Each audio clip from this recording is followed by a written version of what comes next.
మక్కా royal clock tower. దీనిపై ప్రపంచంలోని అతిపెద్ద గడియారం మరియు బంగారు పూతతో కూడిన చంద్రవంక ఉంటుంది. ఈ టవర్ నిర్మాణం జరుగుతున్నప్పుడు సౌదీ అరేబియా రాజు టవర్ పైభాగంలో ఒక గాజు లాంటి ముఖభాగాన్ని ఉంచమని అడిగాడు. అది దూరం నుండి చాలా పెద్ద వజ్రంలా కనిపించాలని. అలాగే ఆ వజ్రం లాంటి దానిపై ప్రపంచంలోనే అతిపెద్ద చంద్రవంక ఉంటుందని, అది కూడా 24 క్యారెట్ల బంగారు పూతతో ఉండాలి అని చెప్పాడు. అయితే ఆ పనిని ప్రపంచంలో ఒకే ఒక కంపెనీ మాత్రమే చేయగలదు. అదే ప్రసిద్ధ జర్మన్ కంపెనీ అయిన రీవా GmbH. కానీ ఇక్కడ సమస్య ఏంటంటే వజ్రం లాంటి ముఖభాగాన్ని తయారు చేయడం, అలాగే చంద్రవంకపై బంగారు పూతను వేయడం కంటే ఒక పెద్ద సమస్య ఉంది. అదే రీవా కంపెనీ ఇంజనీర్స్ మరియు దాని ఓనర్స్ నాన్ ముస్లిం కావడం. అయితే అందరికీ తెలిసిన విషయం ఏంటంటే మక్కాలో ప్రవేశం కేవలం ముస్లిమ్స్ కి మాత్రమే ఉంటుంది.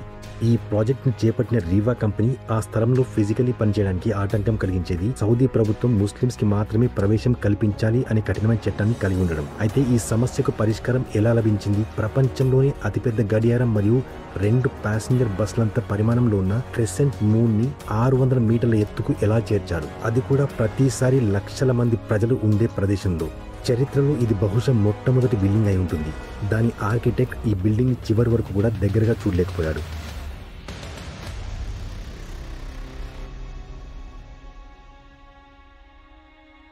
గ్లోబల్ చాట్స్ తెలుగు ప్రేక్షకులకి స్వాగతం.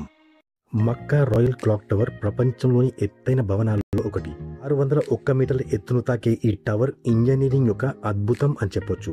ఈ టవర్ ప్రపంచంలోని అతిపెద్ద గడియారం ద్వారా గుర్తించబడింది. ఇది అన్ని వైపుల నుండి 43 మీటర్ల పరిమాణంలో ఉంటుంది. దాని ఏరియా గురించి మాట్లాడుకుంటే గడియారం ఒక్క వైపు 16,000 స్క్వేర్ ఫీట్ విస్తీర్ణంలో ఉంటుంది. ఒక గడియారం 500 గజాల స్థలాల అంత పెద్దగా ఉంటుంది. $16 బిలియన్ వ్యయంతో నిర్మించబడ్డ మక్కా రాయల్ క్లాక్ టవర్ ఇప్పటి వరకు ప్రపంచంలోని అన్ని స్కై స్కేపర్స్ కన్నా ఖరీదైనది అని చెప్పొచ్చు.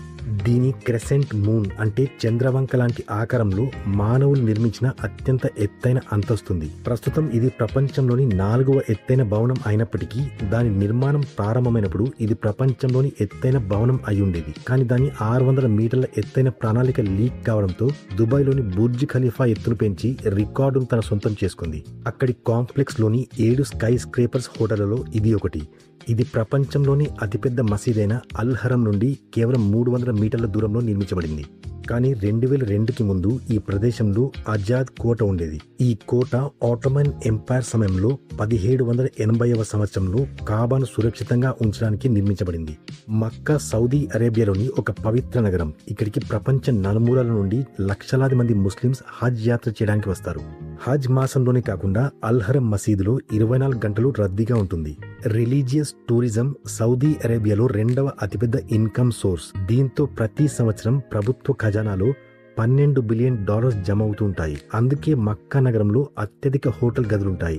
అవి దాదాపు 2,50,000 గదుల వరకు ఉంటాయి. దుబాయ్ 1,54,000 గదులతో 2వ స్థానంలో ఉంటుంది.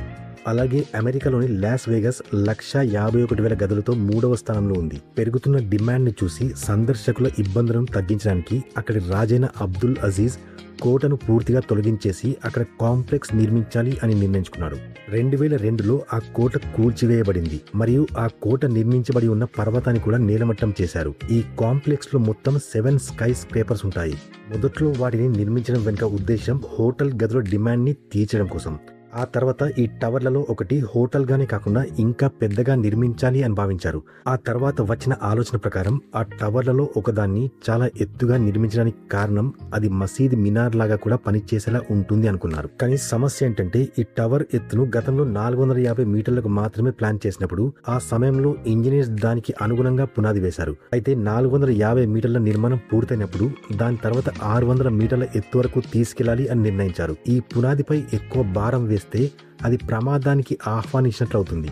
ఈ సమస్యను పరిష్కరించక ముందే అక్కడి కింగ్ అబ్దుల్ అజీజ్ నుండి మరొక అభ్యర్థన వచ్చింది. ఆయన దాన్ని ఒక మినార్ లాగా కాకుండా దానిపై ప్రపంచంలోని అతిపెద్ద గడియారాన్ని ఉంచాలి అని అనుకున్నాడు. ఆ గడియారం పైన చాలా పెద్ద వజ్రం లాంటి ముఖభాగాన్ని, ఆ ముఖభాగంపై ఒక బంగారు పూత పూసిన క్రెసెంట్ మూన్ అంటే చంద్రవంక లాంటి ఆకారం ఉండాలి అని చెప్పాడు. ఈ డిమాండ్ ని తీర్చడానికి ఇంజనీర్స్ టవర్ పునాదిని మళ్లీ పరిశీలించాల్సి వచ్చింది. ఫలితంగా పైన 150 మీటర్ల ఎత్తులో ఉండే నిర్మాణంలో 36,000 టన్నుల కంటే ఎక్కువ బరువు ఉండకూడదు అని నిర్ణయించారు.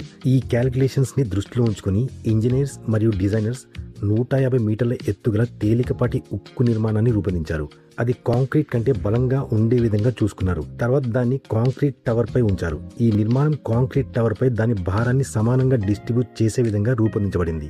ఆపై ప్రపంచంలోని అతిపెద్ద గడియారాన్ని మరియు క్రెసెంట్ మూన్ ని ఆ నిర్మాణంలో ఫిక్స్ చేయాల్సి ఉంటుంది. ఈ ఉక్కు నిర్మాణం నిస్సందేహంగా ఆ బిల్డింగ్ ని 600 మీటర్ల ఎత్తు వరకు తీసుకెళ్తుంది. కానీ వీలైనంత తేలిగ్గా ఉంచడానికి నిర్మాణం లోపలి అంతస్తులు సాధారణ అంతస్తుల కంటే ఎక్కువ ఎత్తుగా నిర్మించబడ్డాయి మరియు అంతస్తుల మధ్య భాగాన్ని మధ్యలో నుండి ఖాళీగా ఉంచారు. ఆ విధంగా స్టీల్ క్వాంటిటీ తగ్గించబడింది. తద్వారా బిల్డింగ్ వెయిట్ కూడా తగ్గింది. నేడు ఈ క్లాక్ టవర్ లోపలున్న హాలో ప్రదేశంలో ఆర్ట్ వర్క్స్ వేలాడుతూ కనిపిస్తాయి. కానీ వాస్తవానికి ఖాళీ అంతస్తులు భవనం బరువును తగ్గించడానికి తయారు చేయబడ్డాయి. నిర్మాణాన్ని తయారు చేసిన తర్వాత ఇక దానిపై ప్రపంచంలోని అతిపెద్ద గడియారాన్ని పెట్టే సమయం వచ్చింది. ఈ పనిని పూర్తి చేయడానికి జర్మనీకి చెందిన ప్యారెట్ అనే కంపెనీని ఎంపిక చేశారు. ఈ పనిలో వారికి 165 సంవత్సరాల అనుభవం ఉంది. 450 మీటర్ల ఎత్తులో ప్రపంచంలోని అతిపెద్ద గడియారాన్ని తయారు చేయడం మరియు దాన్ని ఆపరేట్ చేయడం అనేది సాధారణ విషయం కాదు. ఈ గడియారం యొక్క ముళ్ళు ఎంత పెద్దవిగా ఉండాలి, వేగంగా వీచే గాలి నుండి వాటిని ఎలా కాపాడాలి మరియు ఈ గడియారం అంత ఎత్తులో ఎలా పనిచేస్తుంది అనే ఇవన్నీ విషయాలని పరిగణలోకి తీసుకోవడం చాలా ముఖ్యం. వీటన్నిటిలోనూ అతిపెద్ద సవాలు ఈ క్లాక్ టవర్ యొక్క ముళ్ళ నిర్మాణం. అవి వేగంగా వీచే గాలులకి దెబ్బతినకుండా రూపొందించాల్సిన అవసరం ఉంది. ఈ గడియారం యొక్క పెద్ద ముళ్ళు 23 మీటర్లు, అలాగే చిన్న ముళ్ళు 17 మీటర్ల పొడవు ఉండాలని ప్లాన్ చేశారు. పెద్ద ముళ్ళును నిటారుగా నిలబడితే అది 5 అంతస్తుల భవనమంత ఎత్తుంటుంది. 600 మీటర్ల ఎత్తులో గాలులు గంటకు 200 కిలోమీటర్ల కంటే వేగంగా వీస్తాయి. అంత వేగంగా వీచే గాలుల్లో ఈ ముళ్ళను సులభంగా దెబ్బతీస్తాయి. అలా ఒకవైపు కాకుండా ఈ టవర్ 4 వైపులా 4 గడియారాలు నిర్మించాల్సి ఉంటుంది. మొదట ఈ భారీ ముళ్ళును స్టీల్ రింగ్ లాంటి ఆకారంతో అటాచ్ చేయాలని భావించారు. కానీ రైలింగ్ లో చాలా కదిలే భాగాలు ఉంటాయి కాబట్టి ఇది క్లాక్ మెయింటెనెన్స్ ని పెంచుతుందని చివరికి గడియారం ఒక ముళ్ళును ప్రత్యేకమైన కార్బన్ ఫైబర్ మెటీరియల్ తో తయారు చేయాలని నిర్ణయించారు. ఎందుకంటే కార్బన్ ఫైబర్ ఒక లైట్ వెయిట్ మెటీరియల్ కాబట్టి. కానీ ఇది స్టీల్ కంటే బలంగా ఉంటుంది. స్టీల్ కి ఒత్తిడిని తట్టుకునే సామర్థ్యం ఎక్కువగా ఉంటుంది, కానీ ఒత్తిడి ప్రయోగించినప్పుడు అది బెండ్ అయ్యే అవకాశం ఉంటుంది. కానీ ఒత్తిడిని ప్రయోగించినప్పుడు కార్బన్ ఫైబర్ బెండ్ కాదు. అంతేకాకుండా స్టీల్లో తుప్పు పట్టే ప్రమాదం ఉంటుంది, కానీ కార్బన్ ఫైబర్ పూర్తిగా రస్ట్ ఫ్రీ మెటీరియల్. ఇంకా క్లాక్ టవర్ కోసం 4 కాదు 5 సెట్ల ముళ్ళను తయారు చేశారు. ఒక సెట్ స్పేర్ లో ఉండాలని తయారు చేశారు. ఒక్కొక్క ట్రైలర్ లో ఒక్కొక్క ముళ్ళును పెట్టి దాని మక్కా క్లాక్ టవర్ వరకు తీసుకెళ్లారు. ఈ ముళ్ళు ఎంత పెద్దగా ఉంటాయంటే వాటిలో మనిషి సులభంగా నడవవచ్చు. క్లాక్ టవర్ యొక్క 4 గడియారాలు నడవడానికి 4 ప్రత్యేకమైన మోటార్లు ఉన్నాయి. వీటిని క్లాక్ డ్రైవ్స్ అంటారు. అలాగే ఇక్కడ ఒక ఎక్స్ట్రా క్లాక్ డ్రైవ్ ని కూడా క్లాక్ టవర్ లో ఏర్పాటు చేశారు. ఒకవేళ ఏదైనా మోటార్ విఫలమైతే దీంతో రీప్లేస్ చేయడానికి. ఈ క్లాక్ టవర్ రంగును సెలెక్ట్ చేయడానికి చాలా రీసెర్చ్ జరిగాయి. మొదట దీనికి బ్లాక్ అండ్ వైట్ రంగు ఇవ్వాలి అని నిర్ణయించుకున్నారు. కానీ చాలా ఎక్స్పెరిమెంట్స్ చేసిన తర్వాత ప్రతి పూట టైం సరిగ్గానే కనిపిస్తుంది, కానీ రాత్రి వేళలో ఎల్ఈడి లైట్స్ షార్ప్ ఇమేజ్ ని ఇవ్వలేకపోతున్నాయి. అలా కలర్స్ తో ఎక్స్పెరిమెంట్ చేసిన తర్వాత చివరికి గ్రీన్ ఎల్ఈడి లైట్స్ ఎంపిక చేశారు. అలా ఇప్పుడు రాత్రిపూట 8 కిలోమీటర్ల దూరం నుండి కూడా టైం క్లియర్గా కనిపిస్తుంది. ఆశ్చర్యకరంగా ఈ క్లాక్ టవర్ పై మొత్తం 20 లక్షల ఎల్ఈడి లైట్స్ అమర్చబడ్డాయి. ప్రతి ఎల్ఈడి లైట్ ఒకదానికొకటి 4 అంగుళాల దూరంలో అమర్చబడ్డాయి. అలా దూరం నుండి చూసినప్పుడు అది ఒకే పెద్ద లైట్ లా కనిపిస్తుంది.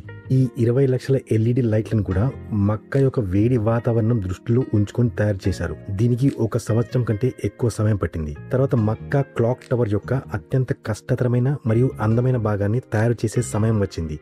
భవనం పై భాగంలో ఒక చంద్రవంకను తయారు చేయాలి. ఇది టవర్ ఎత్తుని 600 మీటర్లకు చేరుకోవడానికి అత్యంత ముఖ్యమైన భాగం. ఈ చంద్రవంక 75 అడుగుల ఎత్తు మరియు అంతే వెడల్పు కూడా ఉంటుంది. దీన్ని లైట్ వెయిట్ గా ఉంచడానికి ఇది ఫైబర్ గ్లాస్ మరియు కార్బన్ ఫైబర్ తో తయారు చేశారు. అయినప్పటికీ దాని మొత్తం బరువు దాదాపు 35 టన్నులు ఉంటుంది. చంద్రవంకను మరియు గడియారంపై వజ్రం లాంటి ముఖభాగాన్ని తయారు చేసే బాధ్యత జర్మన్ కంపెనీ అయిన రీవాకి ఇవ్వబడింది. పైనున్న 150 మీటర్ల ఫినిషింగ్ పనిని ఈ కంపెనీ చేయాల్సి ఉంటుంది. ఈ పనిని పూర్తి చేయడానికి జర్మన్ ఇంజనీర్స్ కి పవిత్ర నగరమైన మక్కాకు రావడం చాలా అవసరం. కానీ ముస్లిమ్స్ కి మాత్రమే మక్కాలో ప్రవేశం ఉంటుంది. అందుకని కొంతమంది ఇంజనీర్స్ మరియు రీవా యజమానులు మక్కా క్లాక్ టవర్ పై పనిచేయడానికి ముస్లిమ్స్ గా తమ మతాన్ని మార్చుకోవాల్సి వచ్చింది. ప్రపంచంలోని అతిపెద్ద గడియారాన్ని తయారు చేయడానికి కూడా తమ మతాన్ని మార్చుకోవడానికి ఇష్టపడని ఇంజనీర్స్ దుబాయ్లోనే ఉండి గడియారాన్ని తయారు చేశారు. అలాగే ఆ తర్వాత దాన్ని మక్కాకు రవాణా చేశారు. అత్యంత ప్రత్యేకమైన విషయం ఏంటంటే చంద్రవంక పూర్తిగా బంగారు పూతతో తయారై ఉంటుంది. ఈ చంద్రవంకను ఒకే పీస్గా తయారు చేస్తే దాన్ని పైకి తీసుకెళ్లి అక్కడ అమర్చడం చాలా కష్టమవుతుంది. ఆ చోటు చాలా రద్దీగా ఉండడం వల్ల అక్కడ టవర్ క్రేన్స్ మాత్రమే పని చేయగలుగుతాయి, కానీ అవి కూడా ఒకేసారి అంత బరువు నెత్తలేవు. అందుకే దీన్ని వేర్వేరు భాగాలుగా తయారు చేయాలని నిర్ణయించుకున్నారు. ఈ అర్ధచంద్రాకారంపై సుమారు 10 కోట్ల మొజాయిక్ టైల్స్ ముక్కలను అతికించారు. వాటిని బంగారు పూతతో తయారు చేశారు. ప్రతి మొజాయిక్ టైల్ ని 2x2 సెంటీమీటర్స్ బ్లాక్ గా కట్ చేశారు. మొత్తం అర్ధచంద్రాకారం దుబాయ్లో తుది మెరుగులు దిద్దిన తర్వాత దాన్ని మక్కాకు ట్రాన్స్పోర్ట్ చేశారు. ఈ గడియారం యొక్క డెమో వర్జన్ కూడా దుబాయ్లోని ఒక ప్రదేశంలో ఇన్స్టాల్ చేశారు. ఎందుకంటే జర్మన్ కంపెనీలోని కొంతమంది ఇంజనీర్స్ తమ మతాన్ని మార్చుకోవడానికి ఇష్టపడలేదు కాబట్టి అందుకని వారు దీన్ని మొదట అక్కడ ఇన్స్టాల్ చేసి ఏమైనా ప్రాబ్లమ్స్ ఉన్నాయా లేదని గమనించి అన్ని సమస్యలను పరిష్కరించిన తర్వాత దాన్ని మక్కాకు తరలించారు. 600 మీటర్ల ఎత్తులో ఈ అర్ధచంద్రాకారాన్ని ఏర్పాటు చేయడం అనేది ఒక పెద్ద సవాల్ లాంటిది. ఎందుకంటే టవర్ క్రేన్స్ కూడా అంత ఎత్తులో అంత భారాన్ని ఎత్తలేవు. ఈ అర్ధచంద్రాకారాన్ని 4 వేరువేరు భాగాలుగా పైకి లాగారు. ఒక్క భాగం దాదాపు 4 టన్నుల బరువు ఉంటుంది. ఇది ఇంజనీర్స్ కి మరియు వర్కర్స్ కి కూడా ఒక ఛాలెంజింగ్ పని లాంటిది. ఎందుకంటే మొదటి రీజన్ టవర్ క్రేన్స్ అంత ఎత్తులో ఉండడం వల్ల ఎక్కువ బరువు నెత్తలేవు. రెండవది ఈ ప్రక్రియ మధ్యలో బలమైన గాలులు వీస్తే పెండులం ఎఫెక్ట్ ప్రభావం వల్ల 4 టన్నుల బరువు డబుల్ అయ్యే అవకాశం ఉన్నాయి.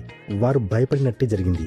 ఆ చంద్రవంకలోని ఒక భాగాన్ని ఎత్తుతుండగా అకస్మాత్తుగా బలమైన గాలులు వీచాయి. చివరికి కొంతమంది కార్మికులు దాన్ని తాళ్లతో పట్టుకుని కదలకుండా ఆపగలిగారు. ఆపై దాన్ని సరైన పొజిషన్లోకి తీసుకొచ్చి ఫిక్స్ చేయగలిగారు. ఈ అర్ధచంద్రాకారంలో మొత్తం 3 అంతస్తులున్నాయి. ఒకటి ఆఫీస్, ఒకటి మీటింగ్ రూమ్ మరియు ఒకటి మసీదు. మానవ నిర్మిత నిర్మాణంలో ప్రపంచంలోనే అత్యంత ఎత్తైన మసీదు ఇదే. అలాగే మానవ నిర్మిత నిర్మాణాల్లో అత్యంత ఎత్తైన అంతస్తు కూడా ఈ చంద్రవంకలోనే ఉంది. బుర్జ్ ఖలీఫా యొక్క ఆక్యుపైడ్ ఫ్లోర్ 585 మీటర్ల ఎత్తులో ఉంది. అలాగే షాంఘై టవర్స్లో 583 మీటర్ల ఎత్తులో ఆక్యుపైడ్ ఫ్లోర్ ఉంది. మక్కా రాయల్ క్లాక్ టవర్ నిర్మాణం 2002లో ప్రారంభమై 9 సంవత్సరాల తర్వాత 2011లో పూర్తయింది. దీని నిర్మాణ సమయంలో ఒకేసారి 20,000 మంది కార్మికులు పనిచేసేవారు. ఈ మొత్తం కాంప్లెక్స్ లో 11,116 గదులుండగా కేవలం క్లాక్ టవర్లో మాత్రమే 1,650 గదులున్నాయి. ఈ గడియారం యొక్క సమయం అటామిక్ క్లాక్ సిస్టంతో కనెక్ట్ చేయబడింది. ఇది దీన్ని ప్రపంచంలోని అత్యంత ఖచ్చితమైన టైం చూపెట్టే గడియారాల్లో ఒకటిగా చేస్తుంది. క్లాక్ టవర్ రాత్రి వేళల్లో 20 లక్షల ఎల్ఈడీలతో ప్రకాశిస్తుంది. దీన్ని 25 కిలోమీటర్ల దూరం నుండి కూడా చూడొచ్చు. సో ఇది ఈరోజు వీడియో. ఈ వీడియో మీకు ఎలా అనిపించిందో కమెంట్లో ఖచ్చితంగా తెలియజేయండి. అలాగే ఈ వీడియో మీకు నచ్చినట్లయితే ఒక లైక్ ఖచ్చితంగా చేయండి. మీ ఫ్రెండ్స్తో కూడా ఈ వీడియోని షేర్ చేయండి. ఇలాంటి అతిపెద్ద నిర్మాణాల గురించిన వీడియోస్ మీకు నచ్చినట్లయితే అటకామా ఎడారిలోని ఈఎల్టీ అంటే ఎక్స్ట్రీమ్లీ లార్జ్ టెలిస్కోప్ గురించిన ఒక డీటెయిల్ వీడియో చేశాను. చాలా ఇంట్రెస్టింగ్ ఉంటుంది. ఇక్కడ క్లిక్ చేసి ఇప్పుడు చూడండి. మీరు మా ఛానల్కి ఫస్ట్ టైం వచ్చి ఉంటే మా గ్లోబల్ చాట్స్ తెలుగు ఛానల్ని ఖచ్చితంగా సబ్స్క్రైబ్ చేసుకోండి. ఎందుకంటే ఇలాంటి ఇంట్రెస్టింగ్ వీడియోస్ మిస్ కాకుండా ఉంటారు. మరో అద్భుతమైన వీడియోతో మీ ముందుంటాను. అంతవరకు సెలవు. నమస్కారం. Thanks for watching.